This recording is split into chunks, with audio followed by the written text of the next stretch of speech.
First contact and misunderstanding. The day humanity made first contact with alien life was not marked by grand speeches or monumental celebrations. Instead, it began with a series of increasingly panicked emails between the International Space Station and Mission Control. "Houston, we have a situation." Commander Sarah Chen's voice crackled over the comms, her usual calm demeanor tinged with disbelief. "There's an object approaching the station. It's not one of ours." The unidentified object, sleek and iridescent, gracefully maneuvered alongside the ISS. As the crew watched in awe, a hatch on the alien vessel opened, revealing beings that defied human imagination. The Galactic Confederation had arrived, and Earth would never be the same. In the weeks that followed, the world grappled with the reality of extraterrestrial life. Governments scrambled, religions questioned their doctrines, and social media exploded with memes about probing and tinfoil hats. But as the initial shock wore off, humanity faced its greatest challenge yet: diplomacy on a cosmic scale. The aliens, a coalition of species from across the Milky Way, were fascinated by humanity. They had been observing Earth for centuries, debates raging among their kind about whether to make contact with the volatile species from the third planet of an unremarkable yellow star. Ambassador Zixlana, a being of shimmering light and intricate patterns, addressed the United Nations General Assembly. Their melodious voice, translated through advanced technology, echoed through the hall. "Esteemed representatives of Earth, we welcome you to the galactic community. Your species has shown remarkable progress in a short time. However, we must address our concerns about your unique nature." The ambassador's light dimmed slightly, a sign of discomfort in their species. "You see, your planet is classified as a death world, an environment so hostile that its remarkable life evolved at all. This has made you formidable in ways that concern some members of our confederation." The assembly hall erupted in murmurs. Humans? Dangerous. The species that spent most of its time arguing about celebrities and cat videos. But as Zixlana continued, outlining humanity's history of warfare, their rapid technological advancement, and their ability to survive in extreme conditions, a sense of unease settled over the room. The following months were a crash course in interstellar politics. Human diplomats found themselves navigating a minefield of alien customs and taboos. A handshake, meant as a friendly gesture, nearly caused an interplanetary incident with a species that considered physical contact akin to a declaration of war. A compliment about an alien's vibrant color led to accusations of sexual harassment from a race that used chromatophores for complex communication. Despite these challenges, humanity's insatiable curiosity and adaptability began to shine through. Scientists eagerly collaborated with alien researchers, piecing together the mysteries of the universe. Artists created breathtaking works inspired by extraterrestrial aesthetics.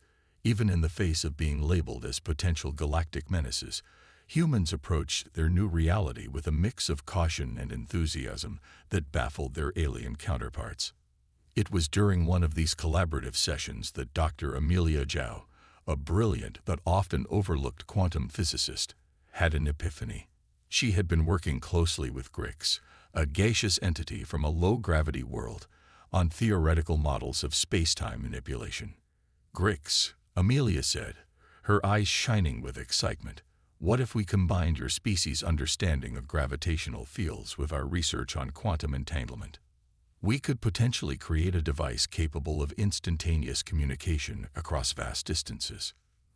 Grix's gaseous form swirled in what Amelia had learned to recognize as surprise. "Fascinating, Dr. Zhao. But the energy requirements for such a device would be astronomical. The Confederation has deemed such research too dangerous to pursue." Amelia's grin only widened. "That's where human ingenuity comes in. We've been solving impossible problems since we figured out how to make fire. Give us a challenge, and we'll find a way." Grix's swirling intensified, a mix of concern and intrigue. "Your species' determination is admirable, Dr. Zhao. But it is also what worries many in the Confederation. Such a device, in the wrong hands, could have catastrophic consequences. Or, Amelia countered, it could revolutionize galactic communication, bring species closer together, and help us understand the universe in ways we've never imagined. Isn't that worth the risk? As Grix contemplated Amelia's words, neither of them realized that this conversation would set in motion a chain of events that would prove, once and for all, why Deathworlders were considered the most dangerous species in the galaxy. Amelia's proposal quickly gained traction among both human and alien scientists. The potential benefits were too great to ignore, despite the risks involved. However, as news of the project spread, it reignited debates about humanity's place in the galactic community. Conservative factions within the Confederation argued that giving humans access to such advanced technology was akin to handing a plasma rifle to a toddler. Earth's representatives countered that their Deathworld ingenuity was exactly what was needed to tackle the universe's greatest challenges. As tensions rose, Ambassador Zixlana found themselves in an increasingly difficult position. They had come to admire humanity's resilience and creativity, but they also understood their colleagues' fears. In a private meeting with UN Secretary-General Adebayo, Zixlana expressed their concerns. Your Dr. Zhao's project is causing quite a stir, Secretary-General. Some members of the Confederation are calling for Earth to be quarantined. Adebayo leaned back in his chair, his face a mask of diplomatic calm. And what do you think, Ambassador? In the short time you've known us, have you found humanity to be the threat some of your colleagues fear? Zixlana's light flickered thoughtfully. I believe that your species has great potential for both creation and destruction. But isn't that true of all sentient life? As the debate raged on in the political arena, Dr. Zhao and her team, both human and alien, worked tirelessly on their revolutionary device. Little did they know that their project would soon become the catalyst for an event that would change the course of galactic history. The stage was set. Humanity, with its Deathworld determination, stood at the threshold of a new era. The galaxy watched, equal parts fascinated and fearful, wondering what these tenacious primates would do next. The incident that would prove Deathworlders as the most dangerous species alive was about to unfold, and nothing in the universe would ever be the same. The Cosmic Challenge. The Galactic Confederation's Grand Assembly Hall buzzed with an energy that hadn't been felt in millennia. Representatives from 1,000 worlds gathered to witness what many considered either the dawn of a new era or the prelude to unprecedented disaster. At the center of it all stood Dr. Amelia Zhao, her heart racing as she prepared to present her controversial project to the assembled alien dignitaries. Distinguished members of the Confederation, Amelia began, her voice steady despite her nerves. I stand before you today to propose a collaboration that could reshape our understanding of the universe. As she outlined her plan for an instantaneous communication device that combined human quantum entanglement theories with alien gravitational manipulation techniques, the reactions among the audience ranged from excitement to outright horror. This is madness, bellowed Crixtor, the hulking representative of the silicon-based Petroxians. Giving the humans access to such technology is like handing a plasma cannon to a Xerxian cave slug. Amelia fought the urge to roll her eyes. She prepared for this. With all due respect, Ambassador Crixtor, humanity has a long history of turning madness into progress. The Wright brothers were called mad for thinking humans could fly. Now we explore the stars alongside you. A ripple of murmurs spread through the assembly. Zixlana, who had become something of an advocate for humanity, spoke up. Perhaps it is time we look beyond our fears and embrace the potential of collaboration. After all, is not the purpose of the Confederation to foster growth and understanding among all sentient species? After hours of heated debate, a compromise was reached. The project would proceed, but under strict Confederation oversight. A joint team of the brightest minds from across the galaxy would work alongside Dr. Zhao on a neutral space station orbiting a remote star system. As Amelia packed for her journey to the research station, she couldn't help but feel a mix of excitement and trepidation. This was her chance to prove that humanity's Deathworld nature was an asset, not a liability. The research station, dubbed Harmony, was a marvel of engineering. A massive structure of gleaming alloys and pulsating energy fields, it housed laboratories equipped with technology beyond human imagination. As Amelia stepped off the transport ship, she was greeted by her diverse team of alien scientists. There was Grix, the gaseous entity she had worked with before, floating serenely in a containment field. Zixra, an arachnid-like being with multiple appendages perfect for delicate manipulations, chittered a greeting. Elo, a creature of pure energy, pulsed with excitement. And then there was Crixtor, the Patroxian who had opposed the project, now assigned as the Confederation's watchdog. "Welcome to Harmony, Dr. Zhao," Crixtor rumbled, his crystalline form glinting under the station's lights. "I hope, for all our sakes, that your species' reputation for ingenuity is not exaggerated." Amelia smiled, undaunted. "I look forward to exceeding your expectations, Ambassador." The work began in earnest. Days blurred into weeks as the team pushed the boundaries of known physics. They faced countless setbacks, equipment failures, theoretical dead ends, and the occasional accidental creation of micro-singularities that threatened to tear the station apart. Through it all, Amelia's determination never wavered. When a power surge fried their main computation array, she rigged up a replacement using spare parts and what her alien colleagues swore was illogical human intuition. When their initial attempts at quantum gravitational coupling resulted in explosive failures, she suggested an approach so unorthodox that Grix's gaseous form nearly dissipated in shock. "Dr. Zhao," Zixra clicked one day, all 8 eyes focused on Amelia. "How do you maintain such optimism in the face of repeated failure?" "By our calculations, the odds of success are infinitesimally small." Amelia grinned, dark circles under her eyes testament to her relentless work ethic. "On Earth, we have a saying, it's only impossible until it's done. Besides, my entire species evolved on a planet trying to kill us at every turn. This," she gestured at the complex equations floating in holographic displays around them, "this is just another Tuesday for a Deathworlder." As the weeks turned to months, something unexpected began to happen. The alien scientists, initially wary of their human colleague, started to see Amelia in a new light.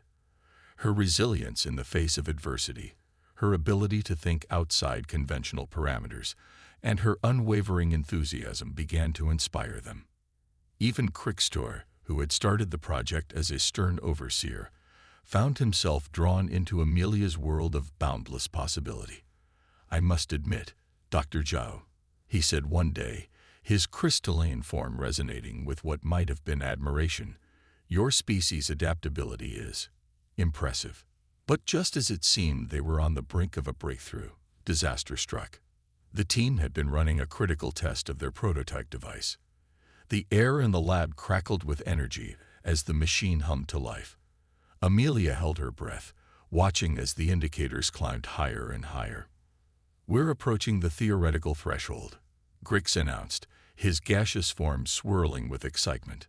Suddenly, alarms blared. The station shuddered violently. "Containment field destabilizing." Zixra chittered in panic, her appendages flying over the control panels.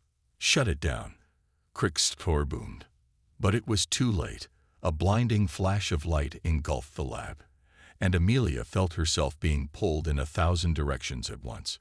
When her vision cleared, she gasped in horror. Where the device had stood was now a swirling vortex of impossible colors. Arcs of energy lashed out, melting equipment and creating localized gravity distortions. And through the chaotic maelstrom, Amelia could swear she saw something. Shapes and geometries that shouldn't exist, glimpses of places that defied comprehension. By the cosmic core, Elo pulsed weakly. "What have we done?" As the vortex grew, threatening to engulf the entire station, Amelia realized with a mixture of terror and exhilaration that they had done more than create a communication device. They had torn a hole in the fabric of reality itself. The cosmic challenge had just become a fight for survival, not just for the team, but potentially for the entire galaxy. And in that moment, as chaos reigned around her, Amelia knew that all the skills she had honed on her death world would be put to the ultimate test. Little did she know, this crisis would be just the beginning of an adventure that would prove, once and for all, why Deathworlders were considered the most dangerous, and perhaps the most crucial, species in the galaxy. Crisis and ingenuity. Alarms blared throughout the Harmony Station as the swirling vortex of impossible colors continued to grow, threatening to engulf everything in its path. The air crackled with energy, and the very fabric of space-time seemed to warp and twist around them.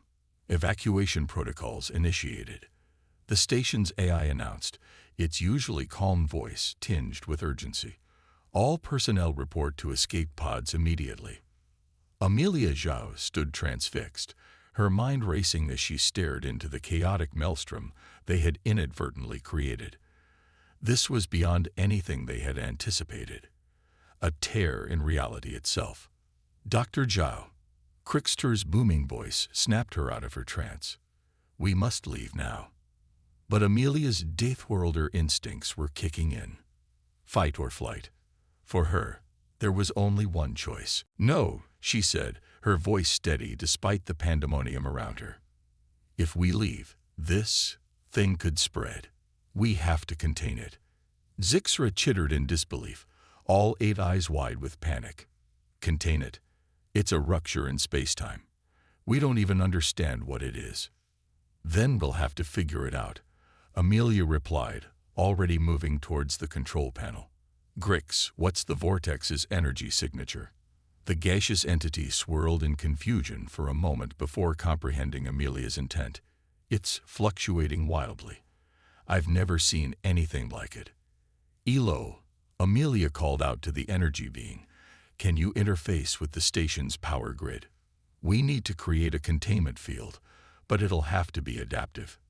As her alien colleagues hesitated, torn between self-preservation and scientific curiosity, Amelia's fingers flew over the controls.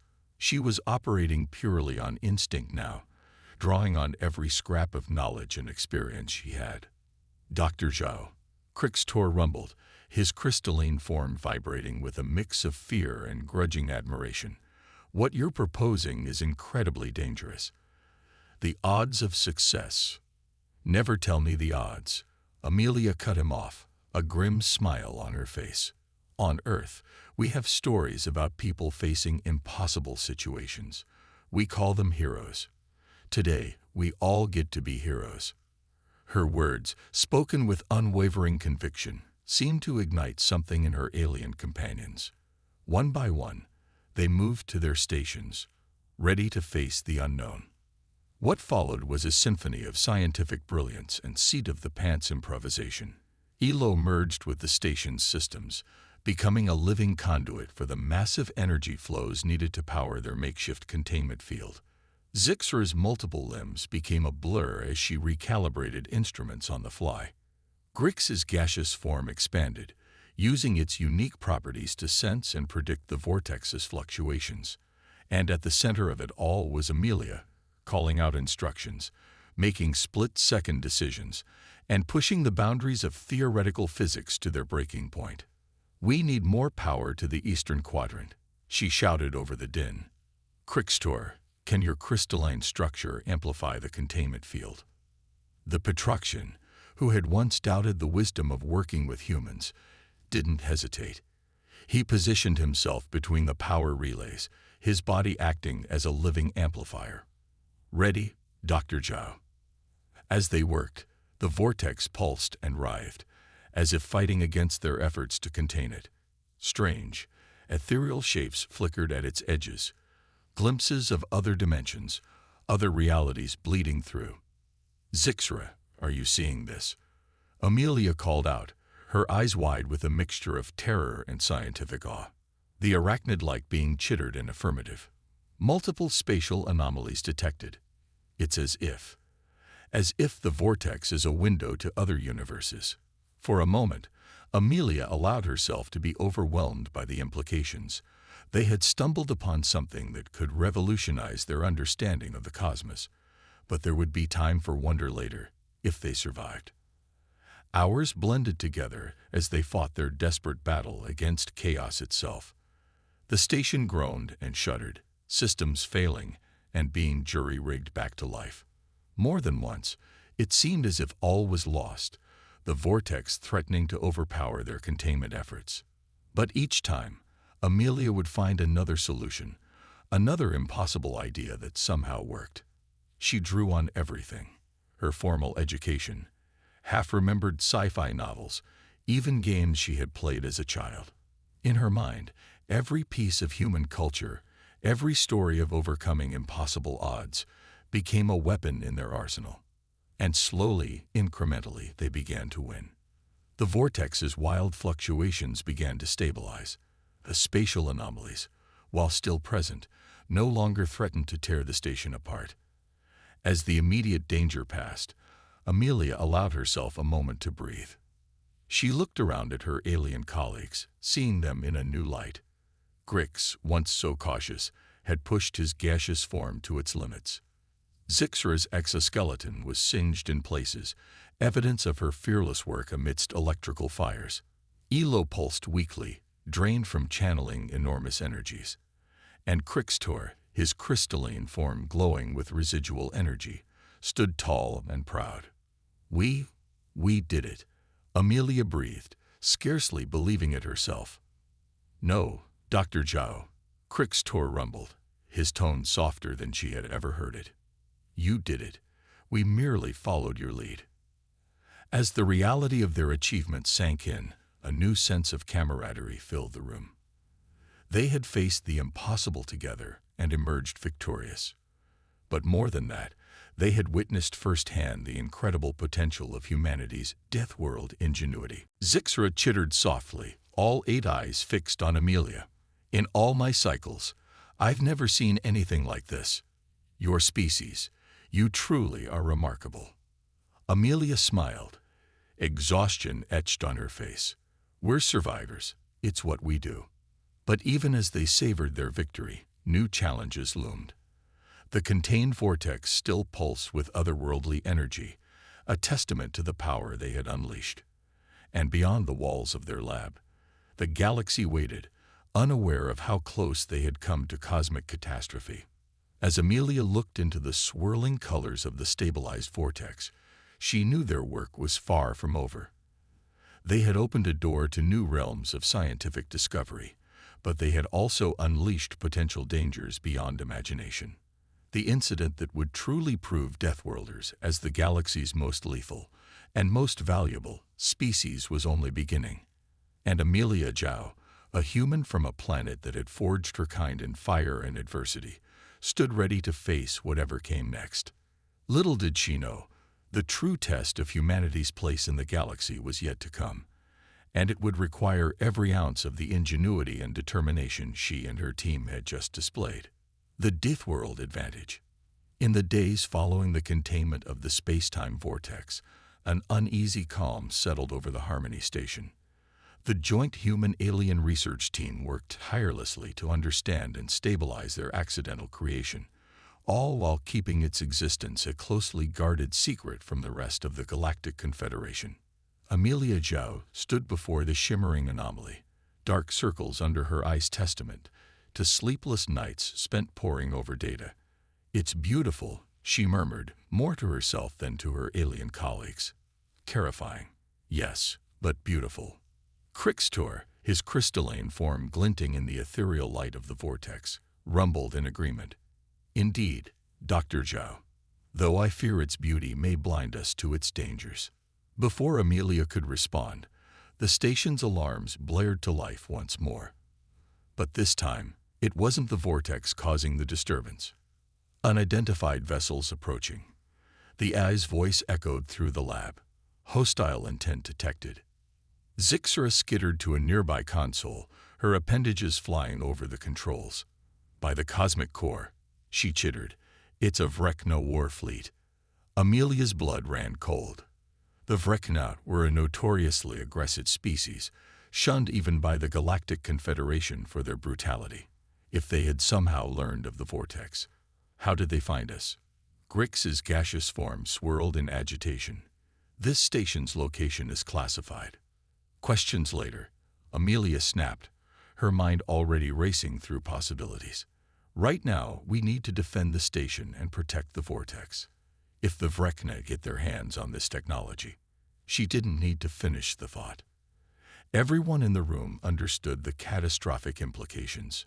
Crixtor moved towards the communications array. "I'll contact Confederation headquarters for backup," he announced. "No time," Amelia countered, surprising even herself with her decisiveness. "By the time help arrives, it'll be too late. We're on our own." Her alien colleagues exchanged worried glances. They were scientists, not soldiers. The station had minimal defenses, designed more to deflect space debris than repel a military assault.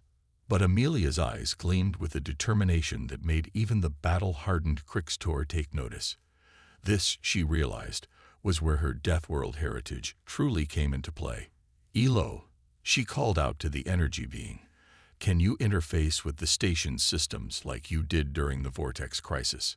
Elo pulsed an affirmative. "Yes, but I don't see how that will help against a war fleet." Amelia grinned, a plan already forming in her mind. "We're going to give them a light show they'll never forget.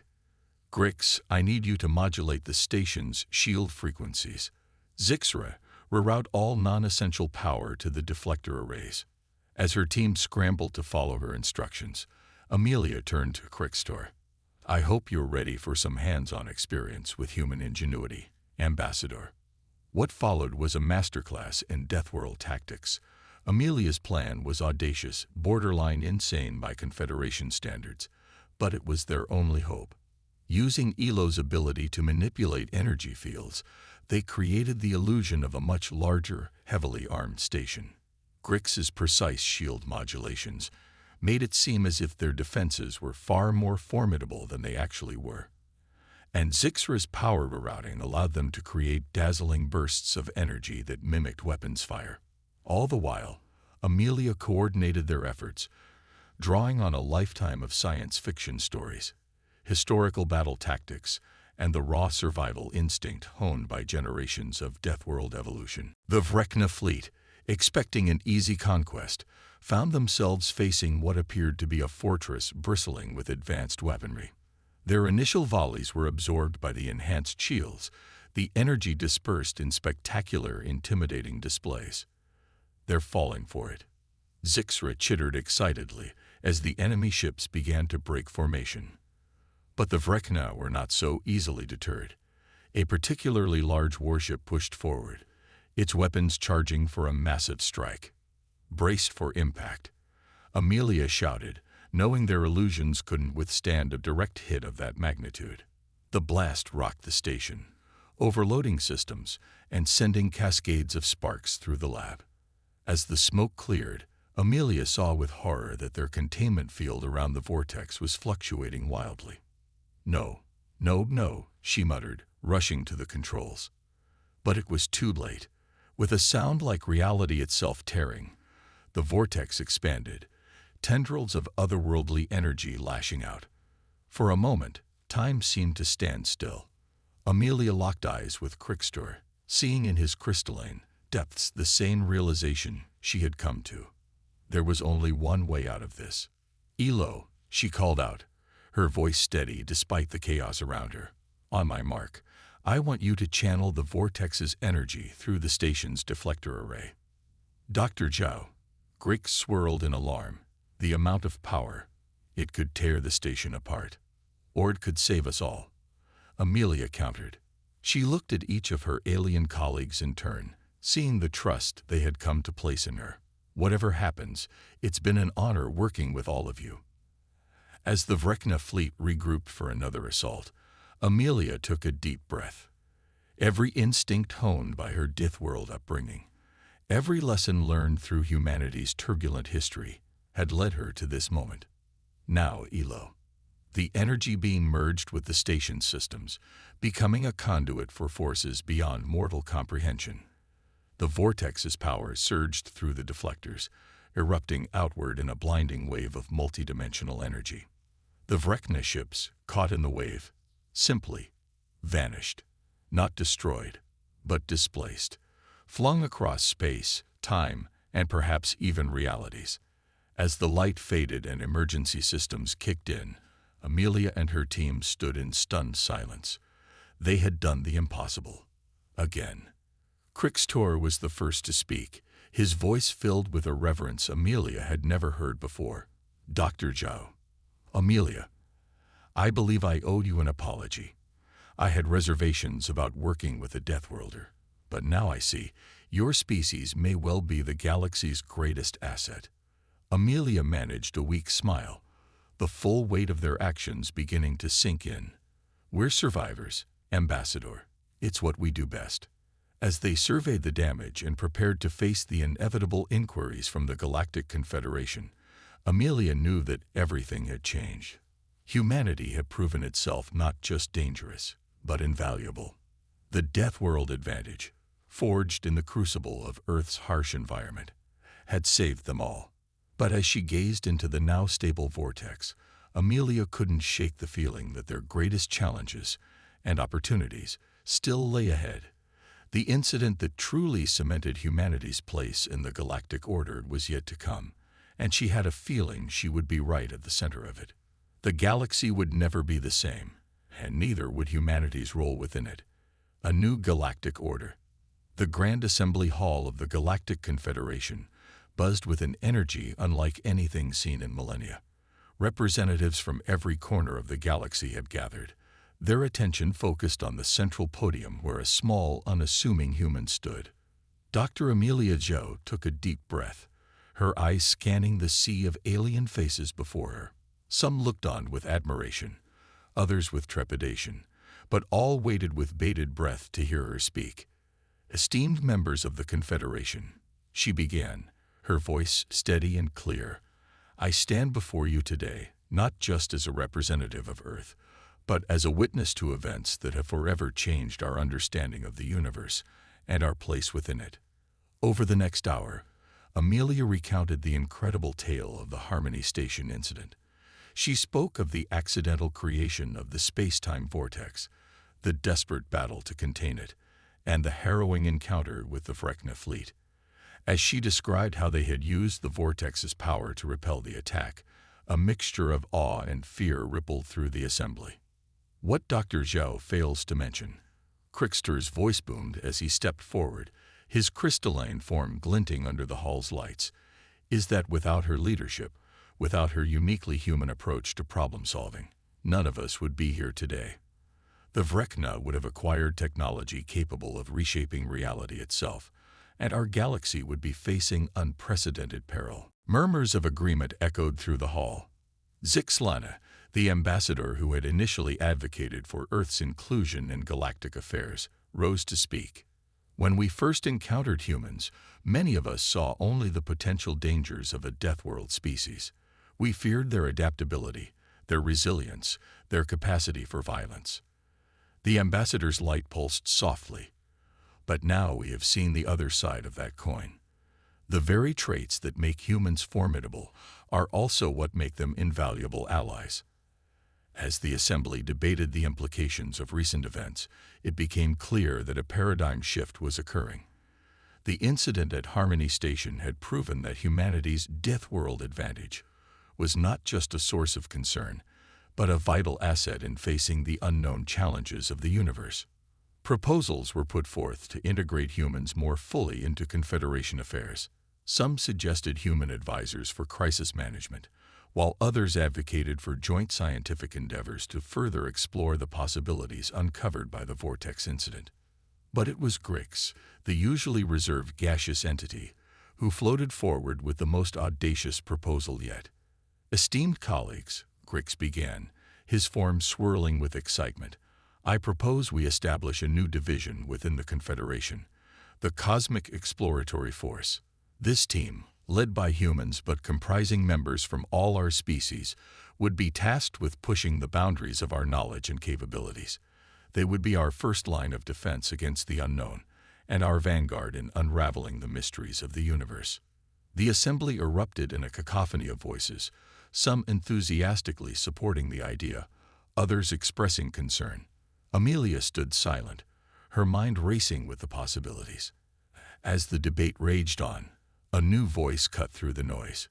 It was Elo, the energy being who had played a crucial role in the Harmony incident. Friends, colleagues, let us not forget the lessons of recent events. We have seen firsthand the power of collaboration, of combining our unique strengths. The human's Deathworld ingenuity, coupled with our diverse abilities and knowledge, allowed us to face challenges that would have overwhelmed any single species. Elo's words seemed to resonate with the assembly, bringing a hush over the hall. Perhaps, Elo continued, this is the true purpose of our confederation. Not just to maintain peace and facilitate trade, but to pool our collective strengths in the face of a vast and often dangerous universe. The humans have shown us that being dangerous isn't just about the capacity for violence. It's about the will to face the unknown, to adapt, to survive against all odds. As the energy being's words sank in, a sense of purpose seemed to fill the hall. The fear and suspicion that had once colored many species' view of humanity was being replaced by something new: respect, admiration, and a growing excitement about the possibilities that lay ahead. In the days that followed, the Galactic Confederation underwent a transformation. The Cosmic Exploratory Force was established, with Amelia Zhao appointed as its first director. Teams of human and alien scientists began work on replicating and understanding the vortex technology under strict safety protocols. But perhaps the most significant change was in the Confederation's approach to newly discovered species. Instead of fearing the potential dangers posed by creatures forged in harsh environments, they began to see the unique strengths such species could bring to the galactic community. As for Amelia, she found herself at the center of a new era of galactic cooperation and discovery. Standing on the bridge of the Confederation's new flagship, the CSS Horizon, she gazed out at the star-filled expanse before her. Her team, a vibrant mix of humans and aliens, worked seamlessly around her, each bringing their unique perspectives and abilities to bear on the challenges ahead. Director Zhao, Crickster's voice rumbled from beside her. Long-range sensors are detecting unusual energy signatures in the Andromeda galaxy. Your orders? Amelia smiled, feeling the familiar thrill of the unknown coursing through her veins. This was what humanity had been preparing for throughout its tumultuous history on Earth. Every hardship, every triumph had led to this moment. Well, Ambassador, she said, her eyes gleaming with excitement, let's go see what's out there. Helm, set a course for Andromeda. It's time to show the universe what Deathworlders can really do. As the CSS Horizon engaged its engines, preparing to embark on a journey beyond anything humanity had ever attempted, Amelia knew that they were writing a new chapter in galactic history. The incident that had proven Deathworlders as the most dangerous species alive had also revealed them as the galaxy's greatest hope. The age of human exploration had begun, and the universe would never be the same.